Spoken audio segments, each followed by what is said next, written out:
Você tem a pior classe política do Brasil, que é do Nordeste. Eu digo, no Maranhão, os buracos têm até uma estrada. Se você olhar no buraco, você vai ver que tem uma passagem ali. Renan Santos não chegar ao segundo turno, for Lula e Flávio Bolsonaro, Renan e o Partido Missão vão anunciar apoio a algum dos dois? Em entrevista, Renan Santos relata a situação caótica do Nordeste e revela se apoiará Lula ou Flávio Bolsonaro no segundo turno. A turma que está apoiando aqui o Partido Missão, principalmente no âmbito digital, está muito empolgada. Renan Santos será o nosso próximo presidente. Renan e a Missão vão fazer bonito esse ano. O futuro é glorioso. Várias mensagens de incentivo e ele já está nos ouvindo aqui, já está conectado, então já podemos iniciar a nossa entrevista. Eu vou começar justamente com essa pergunta ao pré-candidato pelo Missão, ao fundador do Movimento Brasil Livre e ao guitarrista Renan Santos.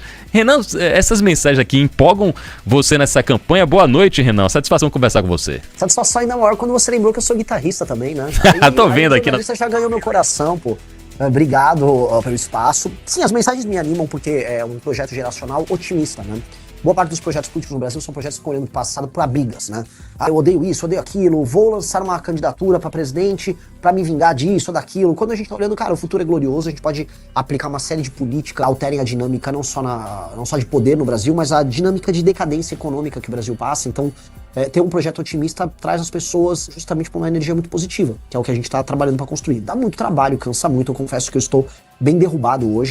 Voltei do Maranhão, assim, numa turnê exaustiva, voltei doente do Maranhão, mas falo, não dá pra desistir não dá pra cansar, temos que trabalhar. E eu acompanhei muito do que você fazendo aí em turnê, em visita. Você tá levando aí o nome do partido, Missão, que eu tive a oportunidade de conhecer antes de ser fundado por intermédio de Kim Kataguiri, quando ele veio aqui em Salvador na visita mais recente, ele já estava falando, Pablo, vai ter um partido aí e vamos ter candidato a presidente. Isso foi no ano passado, se eu não me engano, no mês de outubro, ou mês de junho, agosto, e ele estava falando a respeito disso. Me surpreende bastante, positivamente, você é um jovem, o partido é recém-criado, a sua pontuação nas pesquisas eleitorais. Às vezes, a depender da pesquisa, acima, inclusive, de políticos consagrados que já estão com cargos eletivos, tem uma grande visibilidade de mídia, por exemplo. O que é que você atribui a isso, Renan Santos? Eu levo muito a sério a pesquisa Atlas. O Atlas é um instituto que mais acertou as últimas eleições no mundo. Eles acertaram agora, assim, eles gabaritaram a eleição na Hungria, eles acertaram o Chile, eles acertaram a Argentina, eles acertaram os Estados Unidos. Nas eleições brasileiras de 22, eles foram um dos melhores. Então, eu confio na metodologia deles. Acho que eles antecipam tendências na metodologia deles, eles são muito felizes nisso. E na Atlas, inclusive quem contrata a tracking da Atlas vai se surpreender com os nossos números, mas na última Atlas eu ultrapassei os governadores, né? E o que eu atribuo nisso? Eu acho que assim, o que a gente propõe, como eu te disse, não é um projeto vingativo, e tampouco não é um projeto preso à casinha, a currais, né? Qual curral? Se você fosse comportar como um cara de direita, você tem que falar certas coisas, se comportar de certa maneira, e não necessariamente você vai estar falando a verdade. Mesma coisa se você for de esquerda. Eu não acredito que, por exemplo, se eu adotar um modelo norte-americano do princípio da subsidiariedade, que é dar todo o poder possível, por exemplo, para as prefeituras, que vai funcionar no Brasil. Você vai no Maranhão e você fala, cara, eu não vou dar poder pro prefeito daqui. Aí eu vou olhar para a China, que tem um modelo diferente. E eu, como um cara de direita, vou olhar para uma coisa que foi aplicada na China e falar, quero trazer para cá. Indicadores de desempenho, premiar o administrador público pelo desempenho que ele tem. Então, ao pensar com uma cabeça mais aberta, a gente acaba criando soluções para problemas que não deveriam ser ideologizados, sabe? Esgoto não deveria ser objeto de discussões ideológicas, prefeituras mal feitas, faltamento de rua, não deveria. Mas no Brasil, infelizmente, é. Então, ao fazer isso dessa maneira, a gente começa a cativar o coração de uma galera que quer soluções. Essa molecada mais nova, que nos acompanha, que nas pesquisas me colocam, né, entre públicos de 16 a 24 anos em primeiro lugar, ela quer, assim, ela não quer ficar discutindo o sexo dos anjos, ela quer resolver o problema da segurança. É pra prender bandido? É pra acabar com essa coisa? Então vamos prender logo o bandido? Olha, o que faz pra resolver o problema do centrão? É isso aqui, então vamos. Então, ao ser prático e não ficar preso em questúnculas ideológicas, eu acho que a gente cresce e acho que isso vem funcionando. Candidato à presidência da República pelo partido Missão, é nosso convidado aqui no Linha de Frente especial, nessa noite de quinta-feira. Renan, o que é que você visitando nossa região, visitou o Maranhão, deve vir fazer a visita na Bahia, eu quero saber suas propostas para infraestrutura, para questões que afligem o Nordeste. Por exemplo, temos questões graves de saneamento básico que precisam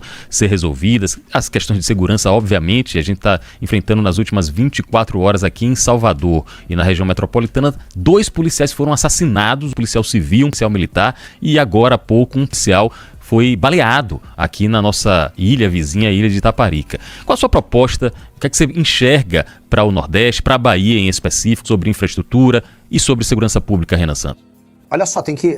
Você pediu pra eu fazer então uma palestra de 1 hora, porque é tanto problema, que Isso eu teria que atacar todas as áreas. Porque a gente começa da infraestrutura. Se eu rodar praticamente todos os estados do Nordeste, as estradas são deploráveis. O Maranhão, naturalmente, é o pior dos casos. Já viu me falar, olha, no Maranhão você nunca verá estradas tão ruins como o Maranhão. Que é o que eu digo, no Maranhão, os buracos têm até uma estrada. Se você olhar no buraco, você vai ver que tem uma passagem ali. Porque é assustador.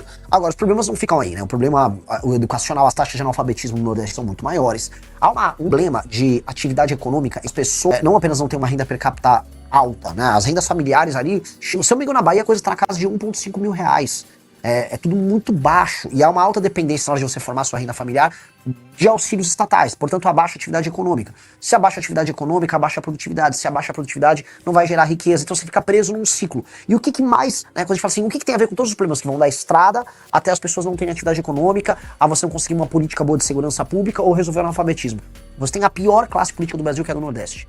Eu falo com tranquilidade, não há classe política no Brasil tão deletéria quanto a do Nordeste. O maior e menor grau depende da região. Ceará, por exemplo, ele é um ponto fora da curva, apresentou algumas políticas industriais interessantes, políticas na área de educação que funcionam e foram imitadas pelo resto do Brasil, mas no geral, você tem uma classe política clientelista, coronelista, muito da velha, mesmo os caras jovens são velhos, como é o caso do João Campos, que mantém as pessoas e o ciclo político num clima meio anos 20, anos 30 do século passado, não nesse século aqui.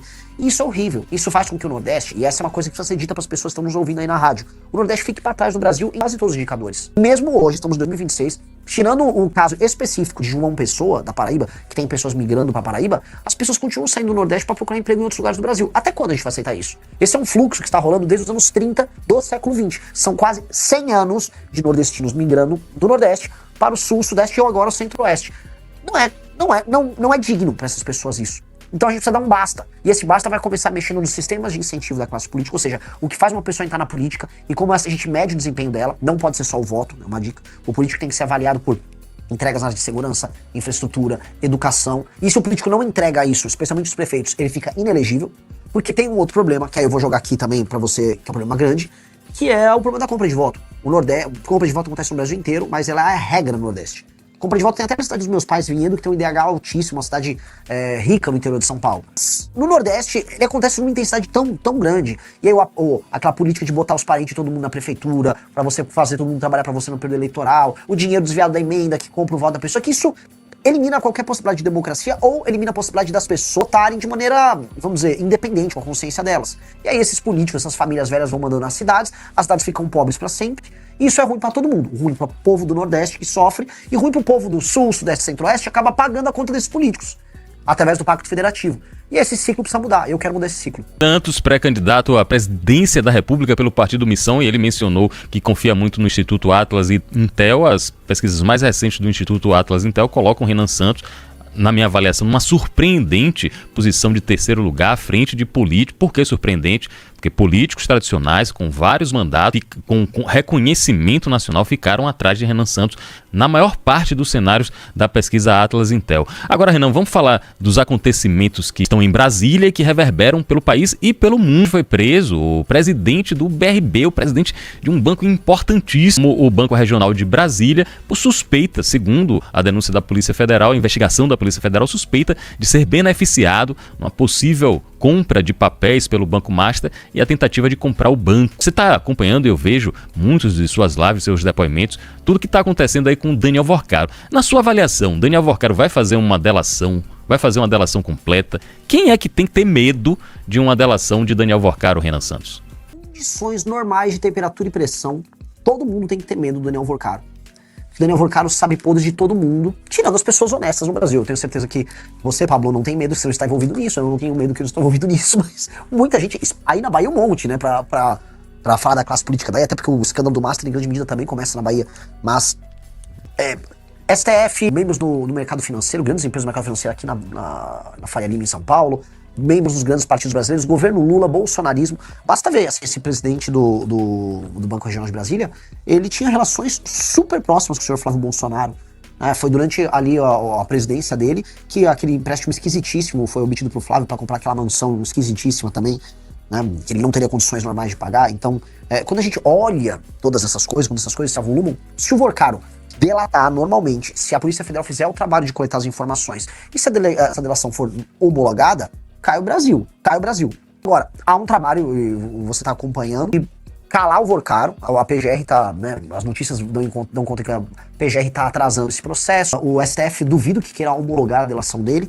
Então, né, vamos ver o que vem aí, assim. O que a gente tá assistindo é uma coisa muito, muito triste da nossa democracia. A gente viu agora a perseguição ao Alessandro Vieira que tá acontecendo, as declarações recentes do Gilmar Mendes, né, a gente falar que o judiciário tá se comportando de maneira natural é um absurdo, né, então é um momento muito, muito grave. Ampliando e aprofundando um pouco mais isso, eu fiquei realmente assustado com a reação de integrantes de ministros do Supremo, sobretudo Gilmar Mendes, também o ministro Dias Toffoli, ao verem o nome deles colocado, pedido de indiciamento num relatório da CPMI. E parece que a reação forte pode inclusive impactar na possível candidatura do senador Alessandro Vieira. Você, como hoje um player, como se chama, um player da política, você entende, eu estou entendendo assim, você entende que a isonomia, a autonomia entre os poderes está cada vez mais arranhada, está querendo invadir o outro e tentando pressionar o outro lado a se render a possíveis atuações do judiciário contra o legislativo, também o executivo. Como é que você está enxergando isso, Renan? Eu acho que, por conta do conflito que o STF teve com o Bolsonaro, ali entre 19, 20, 21, 2, e dos recursos que o Bolsonaro deu, o judiciário ficou hiperpoderoso. Isso não é uma fala minha, tá? Eu sou um presidente de partido agora, mas agora eu vou usar as palavras do meu colega presidente de partido, Valdemar da Costa Neto, presidente do PL. Valdemar da Costa disse que o Bolsonaro dava umas broncas, gritava, ô Alexandre, isso, aí depois ele recuava para tudo que o Alexandre queria. Essa foi a tônica do enfrentamento dele com os Bolsonaro. O Bolsonaro recuava tanto que o STF foi avançando em tudo. Nomeação do PGR anti-Lava Jato, 2 ministros do STF que em momentos importantes votaram ao lado dos interesses do STF, fim da Lava Toga, fim da prisão em segunda instância, ou seja, retirar o COAF na época que estava com o Moro, o COAF, as informações do COAF foram parar todas com o Dias Toffoli. Então quando a gente olha todo aquele processo somado, né, aquela crise toda na pandemia e o hiperempoderamento do inquérito do Alexandre de Moraes, a gente pode dizer que o STF virou um superpoder. Ele está acima dos demais poderes, e os demais poderes, tanto o poder executivo hoje com o Lula, quanto com o poder legislativo, com toda essa massa de políticos do Centrão, ninguém tem condições cognitivas ou morais de enfrentar o STF. O que é cognitivo? Eles não são muito inteligentes, não. A turma da STF é mais esperta, mais lida, sabe jogar melhor o jogo. E morais, porque eles estão envolvidos nos mesmos escândalos que o próprio STF. Né? Alguém vai dizer que os senadores brasileiros têm, vamos dizer, estofo moral para enfrentar uma briga com o STF? Infelizmente não. A gente gostaria que tivesse, porque essa briga precisa andar. A gente precisa, claramente, impeachment o ministro Alexandre de Moraes, que está obviamente encalacrado nesse escândalo todo, né? O Dias Toffoli também está encalacrado. Então, e aí? O Senado tem condição? Por que não falam nada? Boa parte dos senadores estão querendo concorrer à reeleição. Por que eles já não andam com essas coisas agora? Então, eu acho um momento muito ruim, um momento de muita fragilidade, e eu não sei, de maneira clara, se as pesquisas continuarem como elas estão, né, com o Lula e o Flávio primeiro, não apenas eu não acho que haverá mudança, eu tenho certeza que as coisas continuam como estão e o Brasil vai se rumando para se tornar um regime estranho, né, um regime semi-democrático, com uma oligarquia muito corrupta administrando a gente. Se confirmando essas pesquisas e Renan Santos não chegar ao segundo turno, for Lula e Flávio Bolsonaro ou qualquer outros concorrentes, Renan e o Partido Missão vão anunciar apoio a algum dos dois? Flávio Bolsonaro é um candidato passível de receber o apoio de Missão ou vocês iriam se isentar de participar do segundo turno? Não, eu não imagino nenhum cenário que eu não estou no segundo turno. Eu não vou nem trabalhar com essa hipótese. Até porque, imagina, o pessoal que está nos assistindo aí, imagina que soldado ruim eu seria... Não, olha só, já tô pensando no segundo turno. Tem isso, não. Deixa essa atividade aí pro Caiado. Eu vou trabalhar apenas para ir pro segundo turno e lá eu vou derrotar, seja o Lula, seja o Flávio. Até porque aí no Nordeste, quando eu rodo, eu arranco o voto do Lula. Boa parte da juventude aí, na última eleição, votou no Lula e agora tá buscando as nossas ideias. Então, não sei se nem o Lula nem o Flávio tem vaga garantida no segundo turno. E mais, coloco um outro ponto. Se o Lula perceber que não tem condição de vencer, ele não será candidato, aí lança Camilo ou lança Haddad. E aí tá totalmente aberto o jogo. Totalmente aberto pra todo mundo. Tá? Não acho uma candidatura petista em grego. Com Renan Santos, pré-candidato a presidente pelo Partido Missão. Já estou convidando você, quando vier a Salvador, quando vier a Bahia, a gente gravar aqui na TV Aratu e também fazer o programa aqui na rádio, no estúdio. Vai ser muito bom conversar com você pessoalmente. Agora, antes de encerrar e já agradecendo o seu tempo, eu quero conversar rapidamente com o presidente do partido e não com o pré-candidato. Por quê? Porque nessa janela partidária, eu, aqui na Bahia e olhando também algumas movimentações nacionais, eu estou vendo, Renan, que ser presidente do partido tá mais ou menos assim como ser diretor de futebol de clube grande, com orçamento grande, contratando, fazendo contratação de influenciador, fazendo literalmente contratação, porque faz uma série de promessas, uma série de atividades para atrair o político ou o novo político. O presidente do partido Missão, Renan Santos, está preocupado com a cláusula de barreira, porque vocês têm, além da missão normal que está no nome, vocês têm uma missão de eleger deputados federais, de tentar eleger o máximo de uma bancada para o partido crescer e se viabilizar e ficar mais forte. Como está sendo essa composição aí, Renan, e como está sendo aqui na Bahia montar o partido? Bom, a pesquisa Atlas mostrou que o partido Missão, na preferência do eleitorado, ele já está com 5 pontos alguma coisa. E vamos buscar o PSOL já para subir para terceiro, né? Ou seja, o partido com nem 6 meses de idade, ele já tem uma grande preferência junto ao eleitorado. E quando a gente pesquisa entre os mais jovens, ali, de acordo com a Atlas, tá melhor ainda, né? A coisa passa dos 20%. Onde eu quero chegar com isso, que é bem importante?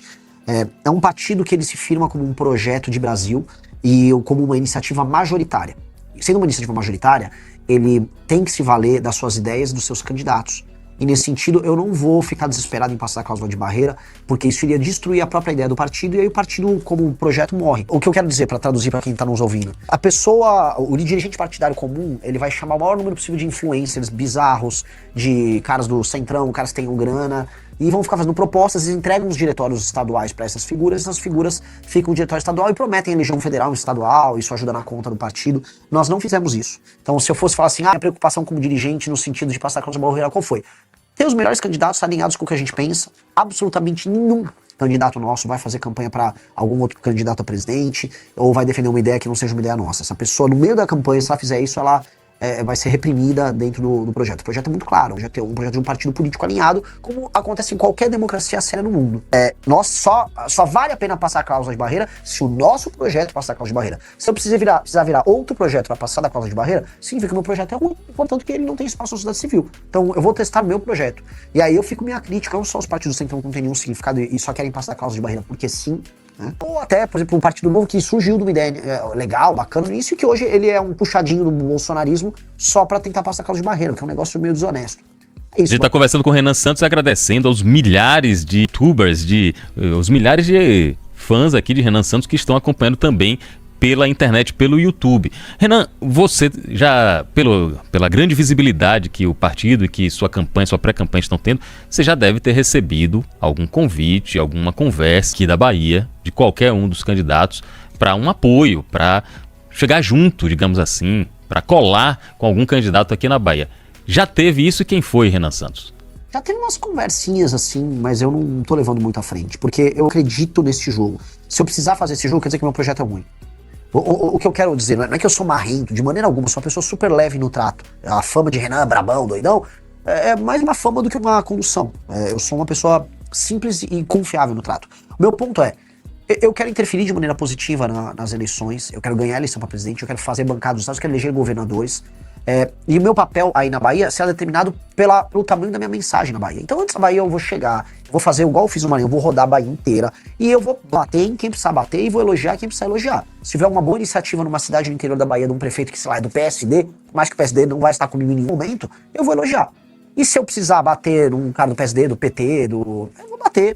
E vai ser a mesma lógica, porque o que importa é tratar dos problemas baianos dentro da lógica do sistema de valores nosso. E dentro desse sistema de valores, aí a gente vai estabelecer uma régua não só moral, mas uma régua valorativa. E aí isso vai ajudar o eleitor a pensar como a gente, e pensando como a gente, naturalmente ele vai ver a gente como uma alternativa. E aí depois eu converso, porque eu acho que o mais importante é o seguinte, como o meu projeto é melhor, eu quero ver antes de tudo candidatos a governo endossando minhas propostas, falar, o Renan tem uma proposta muito boa e quero endossar. Gostaria de ver isso primeiro, da parte deles. O pessoal do Maranhão duvidava, né? Achava, esse cara é só um doido. Aí o doido foi lá, foi um rebuliço. Hoje tá o tal do Braide, prefeito de São Luís, desesperado, explicando que ele não deixou o bairro sujo, não sei o que. É isso. Pô, se vocês quiserem conversar e endossar minhas propostas, nominalmente, o Renan tem uma proposta boa, vale a pena a gente apoiar. Pô, eu vou dar, inclusive, luz pro cara. Falar, que legal, esse cara de outro partido tá fazendo isso. Só que eles não gostam.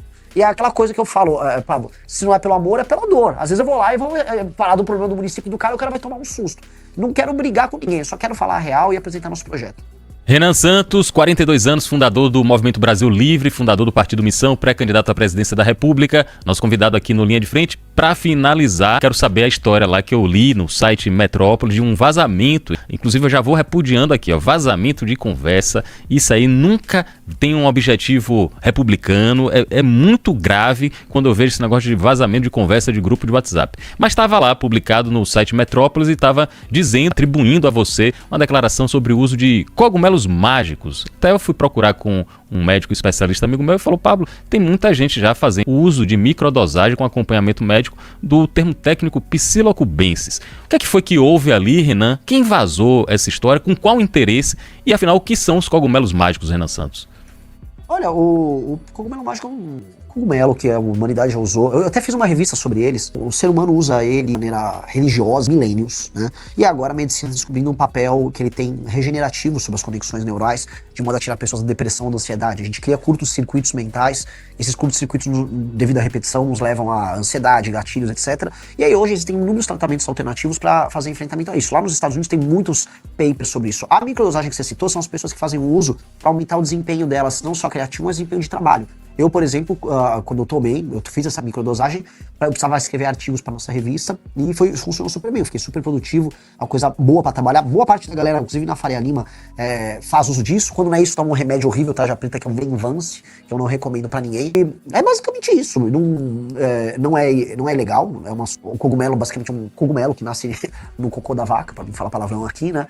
Nasce em qualquer lugar. E sim, cara, já experimentei. E o que as pessoas não vão ver é eu dando uma de político mentiroso, enrolão, chegando, não, eu vou ver, vou mandar periciar. Não, falei mesmo. Vazaram, uma pessoa mal intencionada, canalha, quis vazar, achou que ia me prejudicar e não prejudicou, muito pelo contrário. A revista que a gente fez sobre a direita psicodélica norte-americana vendeu muito. E essa discussão que envolve não só o uso medicinal da psilocibina, mas também o canabidiol, que pode ser utilizado, por exemplo, no enfrentamento da epilepsia, começou a ser debatido e eu acho isso legal pra caramba. Acho que eu gostaria de ver esse tipo de substância sendo usada de maneira controlada no SUS. Eu acho que são opções que a gente tem de tratamento que podem ser muito úteis para um mal que acomete especialmente os mais jovens, que é o mal da depressão e o mal da ansiedade. Então, é basicamente isso. Eu não fico nem um pouco preocupado com esse assunto. Te prejudicar, parece que o tiro saiu pela culatra. Eu tô vendo aqui os comentários do pessoal: nosso presidente Super Mario bota os cogumelos, nosso presidente cogumelado. Ou seja, aparentemente não abalou em nada o pessoal que apoia Renan Santos e que apoia o Partido Missão. Renan, muito obrigado, boa sorte para você na sua campanha e reforçando, quando vier a Salvador, vem aqui pra gente gravar pra TV Aratu no Linha de Frente, pra gente gravar também pra Antena 1. Muitos baianos querem conhecer a fundo as suas propostas caso chegue ao Palácio do Planalto. Maravilhoso, será uma honra, será o primeiro lugar que eu vou visitar quando eu chegar em Salvador. Tenho minha promessa. Inscreva-se no canal. Ative o modo Missão.